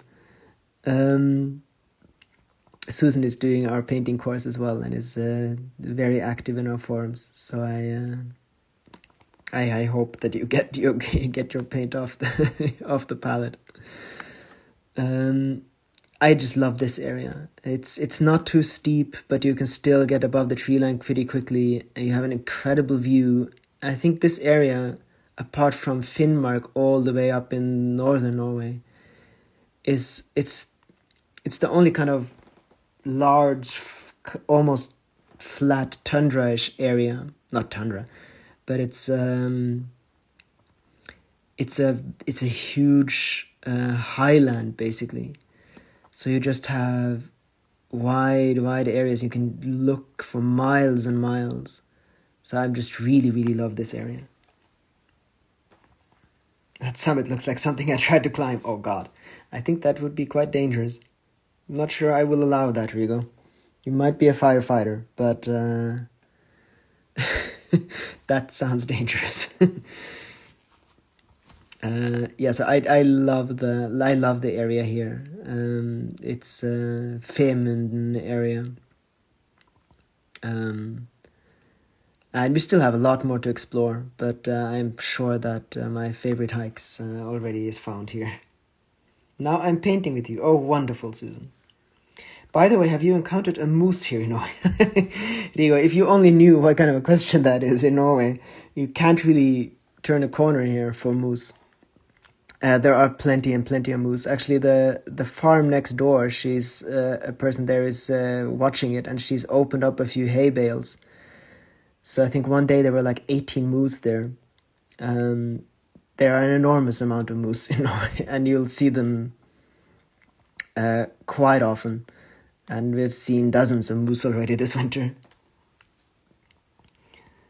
Is Lena a German name? Because we have the same name in Arabic. So Lena is a German name, but Lena with two E's is actually written in a Finnish way. Painting here as well in the meantime. Oh, wonderful, Lynn. Hello, everyone. Hello, everyone. I enjoy this painting so incredibly much. Is this fantasy painting just a period that will end, or will you stay with it? So it's supposed to be a period, but I just love this glow that I can bring into the paintings here. So I will try to stick with, keep quite a few things there. So for instance, the next will either be kind of a springtime or water theme. So I'll keep with the new theme, but I'm sure I'll sneak in fantasy things into that theme. It's just been too much fun, so I can't really completely stop. I'll have to figure out ways to keep it. But it's the fantasy theme as such is just now for this month. But the glowing aspects and things that I've kind of discovered here are things I want to keep. I didn't know that. Must be amazing to encounter them. Yeah, I love moose. They are wonderful, wonderful, wonderful beings. But yeah, there are there are absolutely an enormous amount of moose here. Thank you, Yvonne. They are scary. Being said, all moose aren't scary. Well, sometimes, I mean, they kind of they usually kind of go quiet if you stumble upon them, and then suddenly they'll run away from you. That can be a bit scary.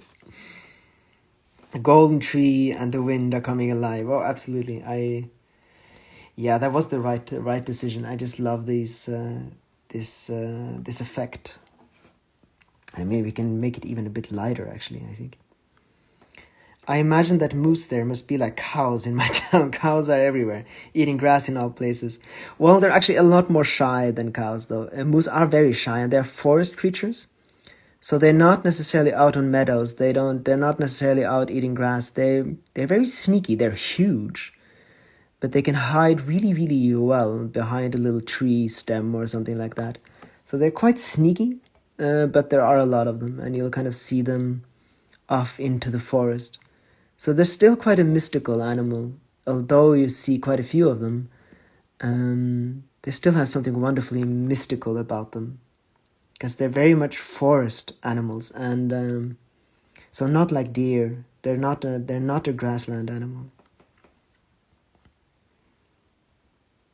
That's really one moose for me, Enrique. Yes, you did to get. So it's not necessarily that easy. You were here. Enrique was here for 2 weeks and saw one moose. So it's not necessarily always that you can just look out the window and see moose. They are sneaky animals, but suddenly then you see a lot of them, and they're kind of at different times a year. Either they'll come out on the roads or something like that, or they try to get away from the snow and so on.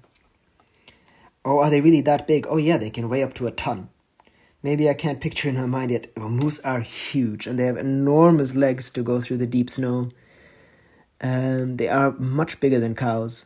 They are really, really enormous animals. Much, much, much bigger than deer. How much time does it take to paint these journals? So I would say kind of 1 day for each journal, something like that.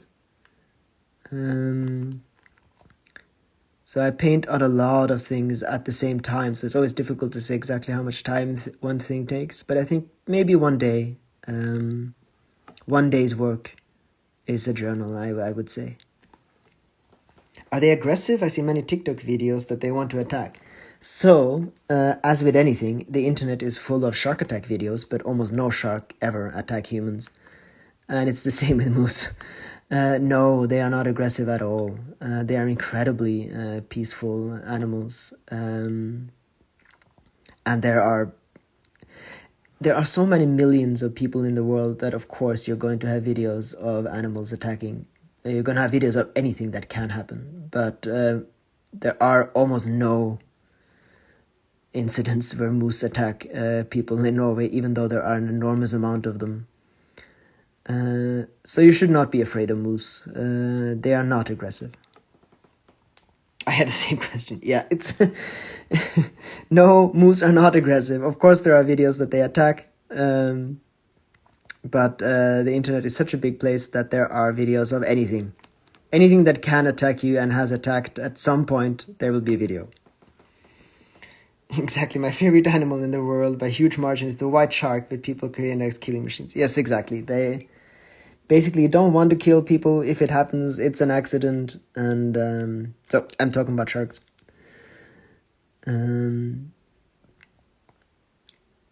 So yeah, no, moose are not dangerous.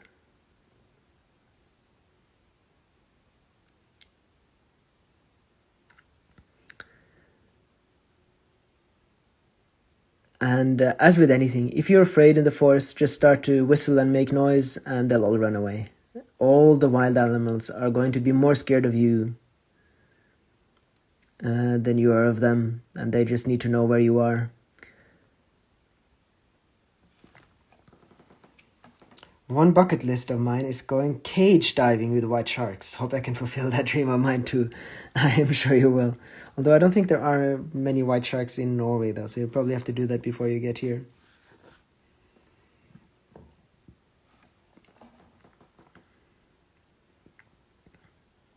There are killer whale here though.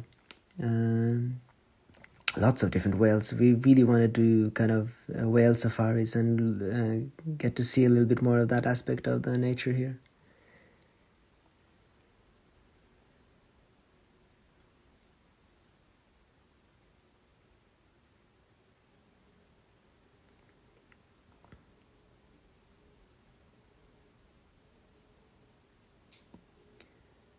So let's start with the forests here, I think. So what I really wanted to do here is to have really, really huge landscape. And I always like trees because trees show the size of everything. Is there a country you want to travel to? Oh, there are lots of countries I would like to travel to. I would like to travel to China again. I've been there once. Lena and I would love to go to Scotland. Never been there. Iceland is absolutely on our list. I have lots and lots of places where I would like to go just for the forests. So, and we were thinking about, for instance, Transylvania in Romania. And so what I would really like to do, I want to travel places where there are still different places and to see their wild, untouched forests. There aren't a lot, of course, but most countries kind of have a few. Georgia is supposed to have an incredible nature. We were thinking about Galicia in Spain, which is kind of a more green part of the country, the mountains. That would be wonderful. I'd love to whale safari in Tromsø one day for sure. What countries have you been to? So I've been to, I think most countries in Europe. Or maybe most countries, there are a lot of countries, so maybe 2/3 of the countries in Europe, and then the United States, China, Mongolia, Australia. So not that many, actually. There's a lot more to see. So I haven't been to that many countries outside of Europe, really. So there's just an enormous amount of things I would like to see. And in the States, I've only been to a few states, so I didn't really get to see that much of the United States either. Hope you travel to them soon. Or if you go to Romania, come to Bulgaria. Oh, I would like that, absolutely.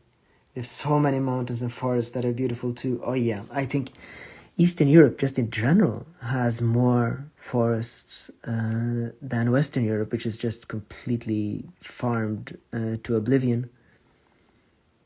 So that would be very interesting. I would love to see Romania and Bulgaria and these countries and what kind of nature is there. Because I think it's very different than what I know. Probably much more akin to Germany than Norway. But Germany has so little nature left. Not many countries, actually. Well, there are so many countries in the world that, although it sounds like I've been to quite a few countries, it's actually just a tiny little fraction. I'd love to travel to Alaska one day, but as an Honduran, getting the US visa is such a pain to deal with. Like, you must wait a year for a visa date.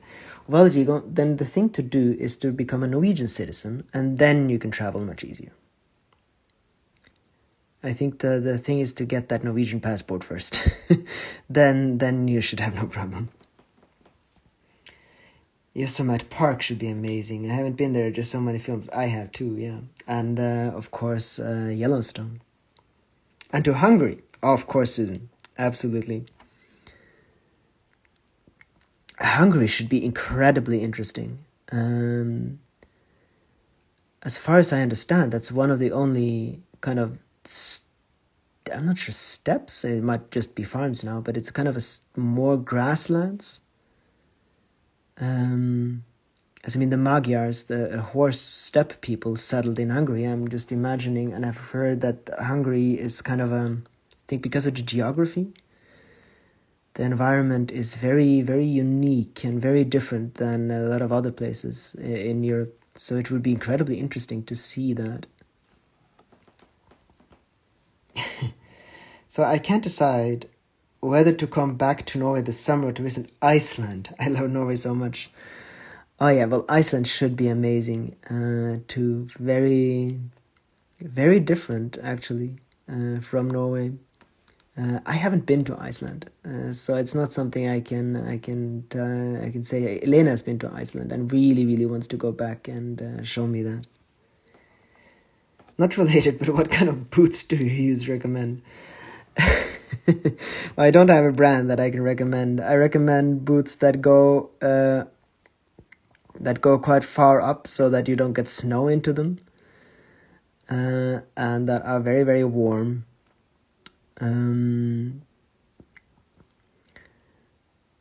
But I don't have any specific brands. I'm not.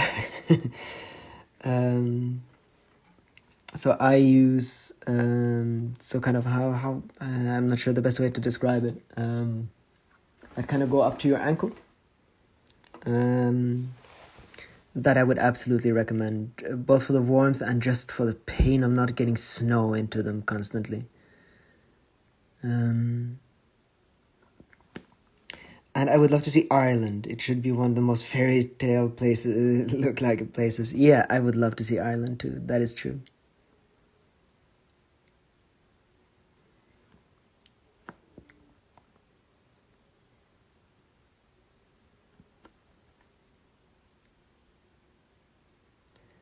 And I have a lot of places in China that I would like to visit.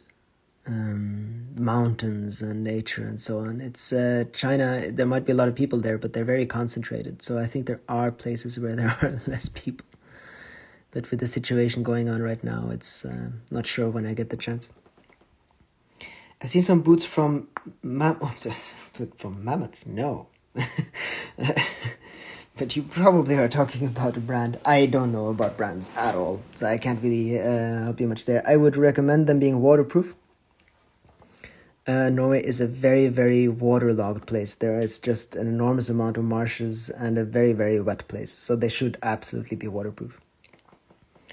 And I want to get some trousers from Norden and a jacket from Helly Hansen. I like that a lot too. Well, you seem to be quite well informed.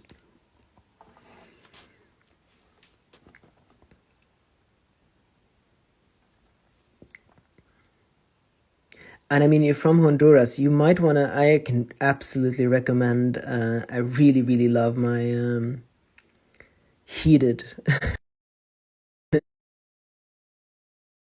That can be really a lifesaver in 20 minus, even inside, because it can get incredibly cold depending on where you want to go. And you might get a little shock in the beginning. It takes a while for your body to adjust.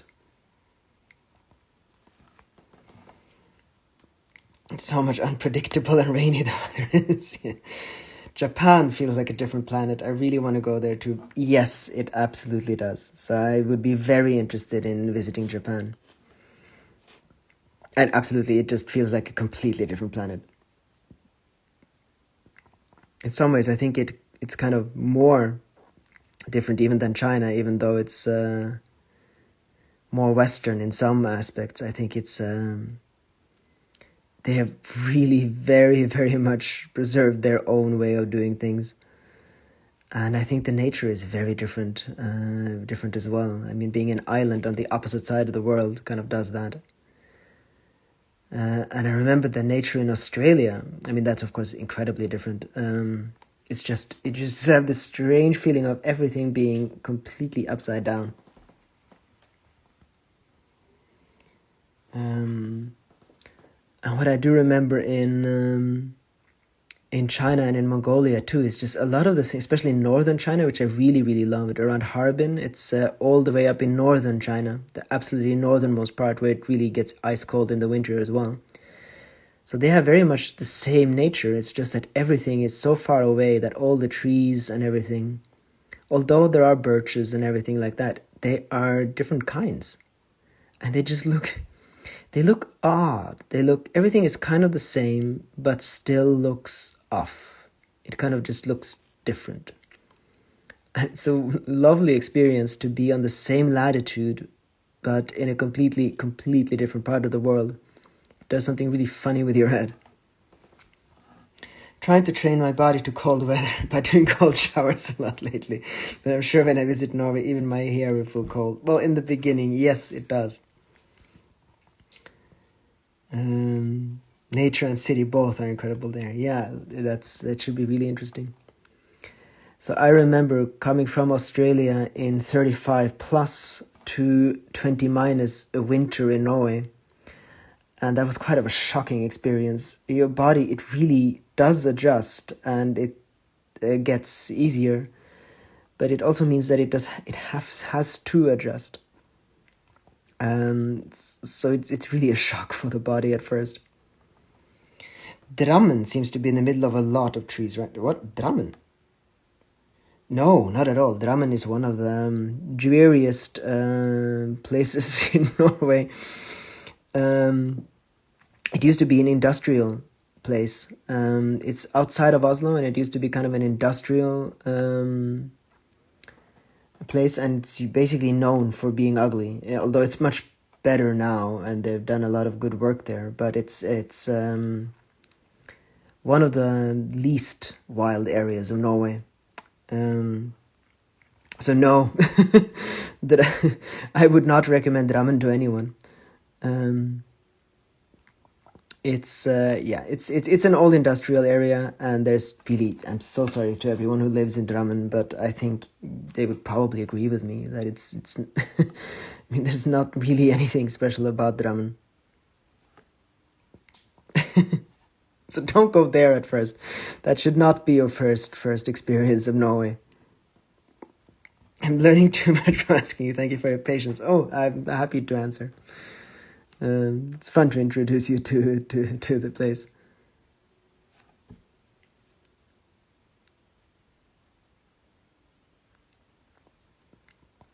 I mean, since we have been looking for a place and we want to settle down and live in Norway, I've gotten to know Norway much, much better than I used to.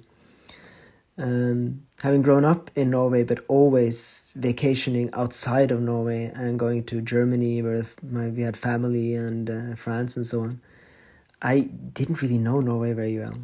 But now, after the last few years, when we have been, of course, camping in Norway with our camper van and looking for farms and so on, and we are starting to get a really, really good feel of of the country, except for the western coast. That is the only place I don't really know. But it does rain an awful amount. There's not that much snow. But nature is quite spectacular there. Very good, Rigo. How did you tolerate heat in Australia as a Norwegian? Seems hard. Well, I actually don't mind heat. So, for instance, my father would just die there, or my sister as well. But I don't really mind heat. Even here now with my porcelain oven in my house here, I can easily get up to 30 degrees in here now. And Lena hates it, but I really, really love it. So I never minded heat much, but I did get a few heat strokes, I have to admit, in Australia when I got there. And I didn't stay for the worst parts of summer where you get 40 degrees. And I lived in Western Australia where it's really, really dry, which is much better. I did vacation in Shanghai, and in the middle of summer in 35 degrees, which doesn't sound that warm, but it is warm when there's 100% humidity. That was awful. That was just completely awful. I just ran from kind of place with air condition to place from air condition.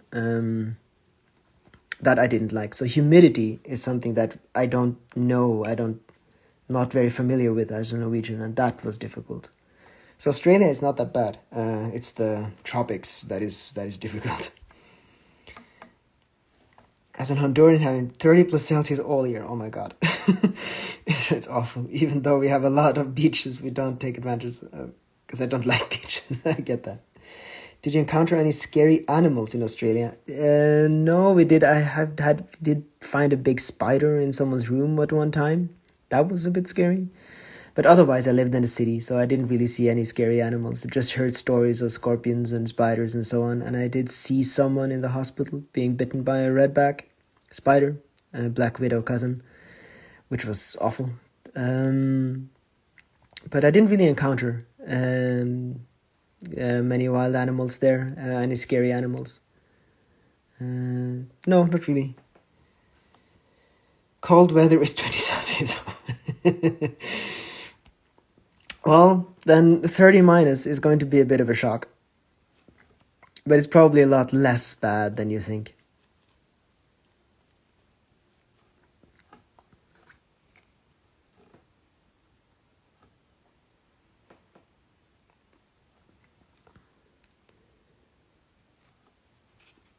The classic big spider in the room. If I see a spider in my room, the room can take my home. Yeah, well, that's another thing about Norway. There are no big spiders. There's one snake that can bite you that has the same effect as a wasp. That's it. So basically, no poisonous, no scary animals here. I mean, I didn't really see many scary animals in Australia, but I do remember always kind of checking my shoes and being scared that there was a spider in my bed, and that did, as a Northern European that's not used to anything being dangerous or any spiders being bigger than your thumbnail.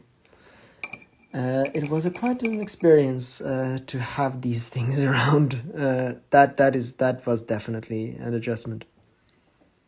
Spiders are lovely animals, absolutely. Just not in your shoe, not in your bed. I like spiders. I just don't like them lurking around. I don't like them being that big and then being able to surprise me. I learned that the huntsman spider in Australia is the most dangerous one. It's not poisonous at all, so it shouldn't be dangerous, but it falls down from people's windshields in the car and causes them to crash, which I understand. It's as big as a dinner plate. So yeah, those kinds of things, that was new. Oh my god, I ran from my apartment at 7 a.m., traveled 1 hour to my parents' house because I found a small lizard in my room. Well, don't have that here either. We did have the laughing bird in Australia. That was kind of funny, until it kind of wakes you up every morning on your balcony and sounds like a chorus of monkeys. Yeah, so Norway is a very it's a very docile place, basically. I've seen the huntsman spider in Australia, and that's something I will see last before fainting. Yeah, it's that is a scary looking spider.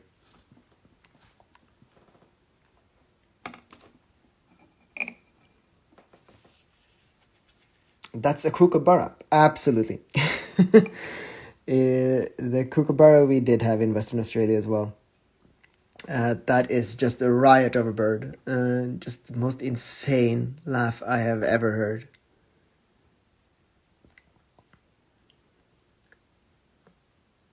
And as I said, it's fun in the beginning, and then you just go completely nuts.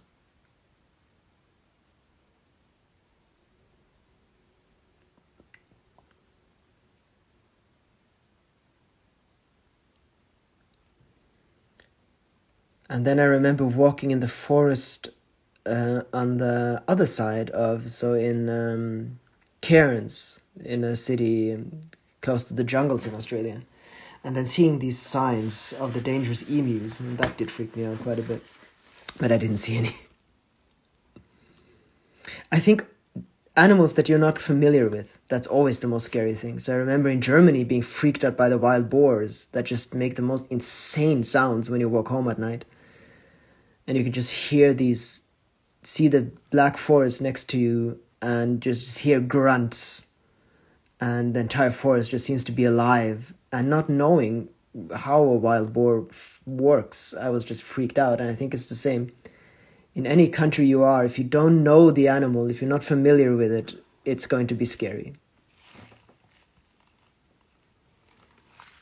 Have you ever been to New Zealand? I have not. That's a place I'd like to visit because the magic were absolutely Lord of the Rings. Yes. So New Zealand should be incredible. And apparently it's, I think it's one of the countries with the most fjords that is more similar to Norway, actually. So New Zealand should be an amazing, amazing place. And snakes, don't forget about the snakes. No. Yeah, they are quite scary as well. Wild Lena appeared. Wild Lena? Welcome in, Lena. I think you might have outed her. Oh, there I did. Yes, welcome, Lena. Welcome to the stream. I didn't see her appear. We are talking about wild animals in Norway and different countries, and how scary they can be. We did have bears where we lived last year, and that was quite scary.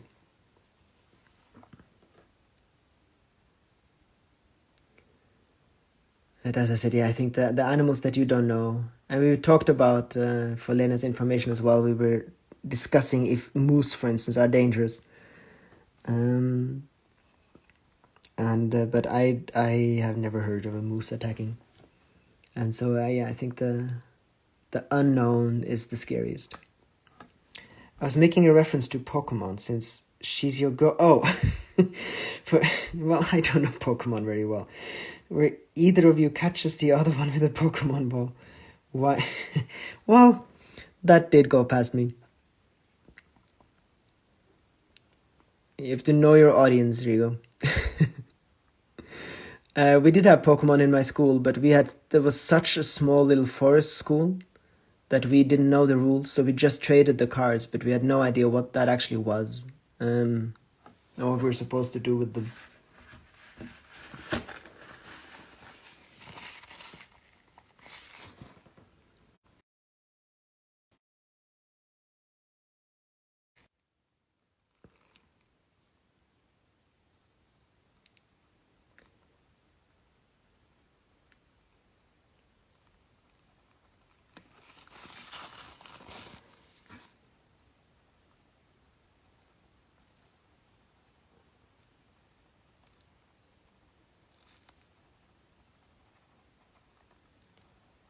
Let's see here. So now I only I got introduced to Pokemon by never stopped playing it.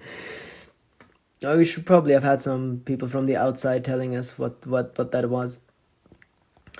Yeah, so I only have 10% left on my phone. Can you see the northern lights from your house? I still have a little bit of time. So absolutely, we have seen lots of northern lights. They're strongest in the autumn, so we haven't seen them in quite a while now. But they're right above us here.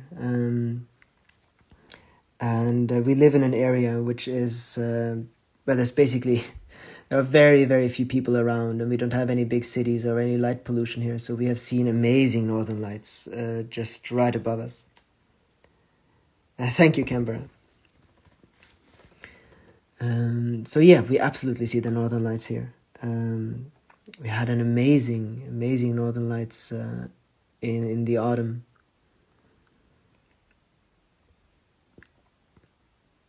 I really love the northern lights, and we saw it here reflected in the lake. Stronger in autumn, but I thought they might be stronger in winter. The more, so when I say autumn, I do kind of mean winter months still. But as far as I know, they are strongest in kind of October, November, early December. It just needs to be dark for the northern lights to be there. But apparently, it's a yearly thing that for some reason they're strongest around that time. I have no idea why.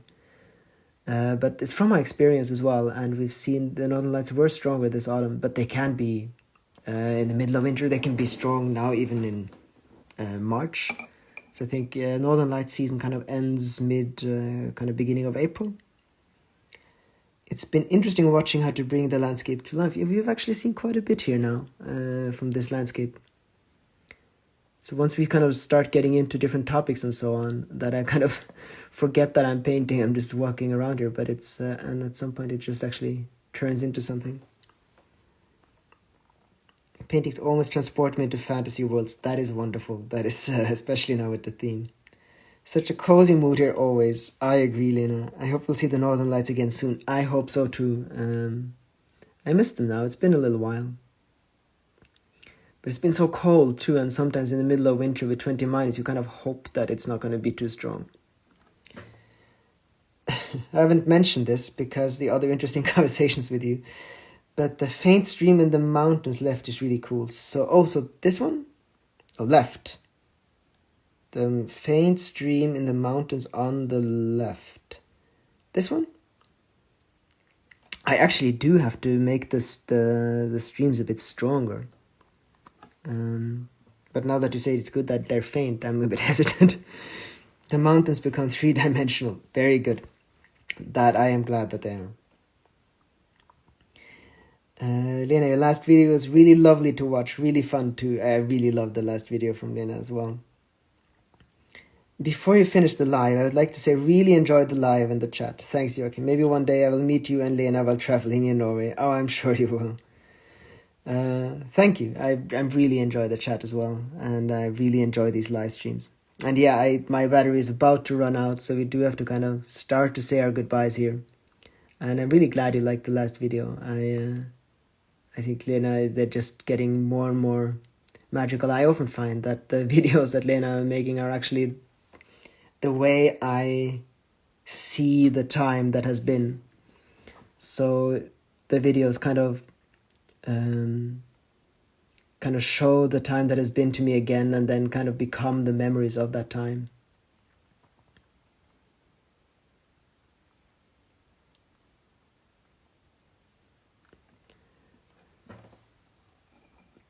It's kind of a shame with my battery here, but I mean, we have been going now for over 2 hours. Thanks for the stream, Joachim. I'm still here. Wonderful, Emma. Loving this quiet time on Sunday evening, and thanks for the philosophy chat. It's always so nice to have you here, Emma. I always appreciate those questions, and you really started off the chat this time. So I really appreciate those those contributions that you bring. And once we kind of get going, we usually continue. I often find that in the beginning, when we have these live streams, it takes a little while to get going, and then once we start chatting, it just goes until I finish the stream, which I really love. Thank you for this time in the live stream. Thank you. Oh, Cressy, hi. Sorry, we have to stop now because I don't have any battery left. But I'll post this again. Thank you very much, Joachim, and everyone's really cozy, as Lena said. Yes. Lena's video make you feel very calm, even if one has had a hard day. That's why I really like watching them. Oh, that's wonderful. I will be... I'll put this here for a little ambience. And I'll just clean my brushes and let everyone get a time to say goodbye. I don't like to just stop these streams too abruptly.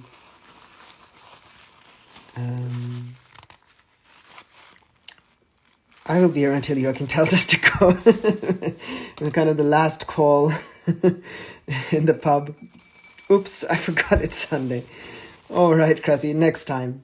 I'll upload this, and hopefully I'll see you here next time. Yeah, so I tried last year to have these every Sunday, but I didn't manage it. But now, actually, the last few Sundays we have. Goodbye in the meantime. Good night. Goodbye. Goodbye, Ambient. Goodbye, Lauren. Goodbye, Lynn. And thank you for everyone that you joined me here. And yeah, have a good evening, Susan. It's so nice that you guys keep joining me again and again here. And I always end up having such a nice time. And I'm glad you stuck with me even through my heating problems with my phone and so on. Oh, very good. Good night, everyone. And I will see you very soon, Lena. And good night to everyone else. a lot of people are joining us here, but I have a few seconds left, I think, on my phone. So I'm going to say goodbye and good night to everyone.